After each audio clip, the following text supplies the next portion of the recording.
The Man with the Top Hat.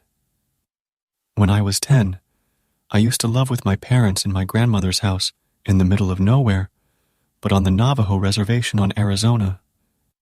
The place I used to live in was my graduation grandmother's land on a base of a mountain and mesas, which there was a lot of creepy shit that has always happened in that part of the reservation, especially on that land.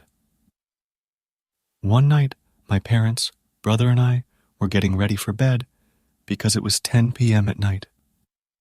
When it was 10:15-ish, I had fallen asleep after doing the nightly routine.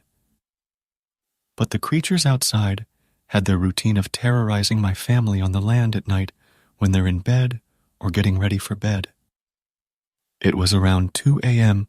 when I woke up after a nightmare I had about my family and a creature hunting us down one by one.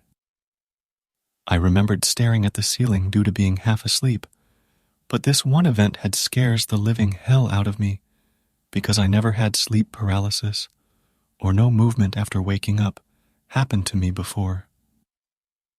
After a while of not being able to move, when I was able to, I looked over to the doorway, which looked out in the living room.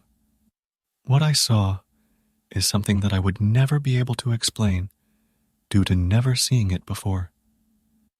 I was used to the routine rules of what happens at night, which this wasn't part of any of the rules. What I had seen that night was a tall figure, slim, and had long arms and legs. But what I noticed about it wasn't the long fingers it had. It was the hat it was wearing. It looked like as if it was from the time when men used to wear top hats back in somewhere in the 1890s or 1900s. The figure had been standing over my sleeping father for God knows how long. When it noticed I wasn't asleep, the thing had turned its attention towards me. When I blinked, it wasn't in the living room. When I was looking for it in the dark, since my eyes had gotten used to the dark, I didn't see it anywhere until I looked at the door that was supposed to be closed to my grandma's room.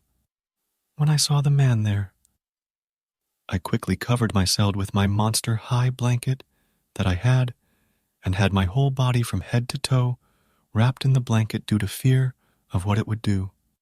I never noticed, but I had fallen asleep by doing that and was wakened by my father in the morning telling me to get up and chop wood. Now, there are some new rules added to our routine for what to do if the man with the top hat shows up. 1. Don't look at him, or he will get mad too. If you saw him, know you didn't. 3. Ignore his presence as if he was never there. 4. Don't give him attention. 5. Last and not least, don't call his name, the man with the top hat.